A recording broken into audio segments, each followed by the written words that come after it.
રાજકોટ જિલ્લાના ઉપલેટાના ભાયાવદરના પડવલા ગામમાં ચાલ્યું દાદાનું બુલડોઝર। કુખ્યાત અલી મોહમ્મદ સોઢાના રહેણાંક મકાન પર આજે ફરી વળ્યું દાદાનું બુલડોઝર। કુખ્યાત અલી મોહમ્મદ સોઢા પર અનેક ગુના નોંધાયેલ છે।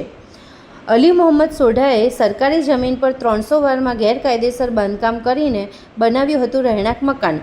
અંદાજે 1 કરોડ રૂપિયાના ખર્ચે બનાવેલ આલીશાન મકાન પર ફરી વળ્યું દાદાનું બુલડોઝર। અલી મોહમ્મદ સોઢા પર 1200 જેટલા ગંભીર ગુના નોંધાઈ ચૂક્યા છે। પડવલાના અલી મોહમ્મદ સોઢા કુખ્યાત બુટલેગર અનેક ગંભીર ગુનાઓના કેસમાં છે। હાલ થોડા સમય પહેલાં અલી મોહમ્મદ સોઢાએ પડવલા ગામમાં એક વ્યક્તિ પર ઘાતક હથિયાર વડે કર્યો હતો જીવલેણ હુમલો। જીવલેણ હુમલામાં ગામના જ વ્યક્તિને પહોંચી હતી ગંભીર ઈજાઓ। તાલુકા વિકાસ અધિકારી, રેવન્યુ વિભાગ, ભાયાવદર પીઆઈ અને એએસપી સિમરન ભારદ્વાજ સહિત પોલીસ સ્ટાફની હાજરીમાં ફરી વળ્યું દાદાનું બુલડોઝર। હાલ સમગ્ર પડવલા ગામ પોલીસ છાવણીમાં ફેરવાયું।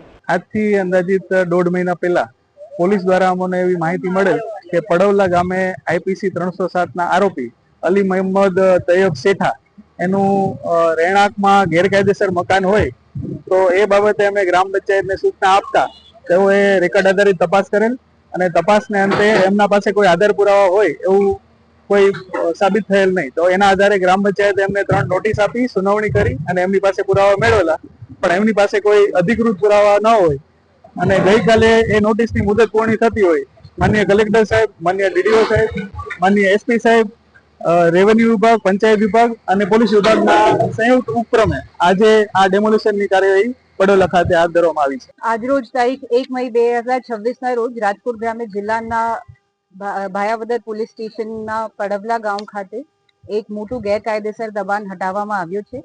આ દબાણ સરકારી જગ્યામાં લગભગ 300 ચોરસ વારમાં ગેરકાયદેસર બાંધકામ કરી એક આલીશાન મકાન જેની કુલ કિંમત આશરે 1 કરોડ રૂપિયા જેટલી હશે।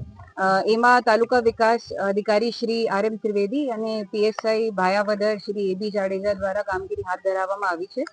એમાં જે આરોપી છે જેના દ્વારા આ ઉભો કરવામાં આવ્યો છે એનું નામ છે અલી મોહમ્મદ તૈયબભાઈ શેઠા, જેનો ગુનાહિત ઇતિહાસ એવું છે કે એને 1985માં એક ખૂનની કલમ મુજબ જેલની સજા થઈ છે, જેમાં પછી એના ઉપર બીજા પણ 12 ગુના નોંધ કરવામાં આવ્યો છે।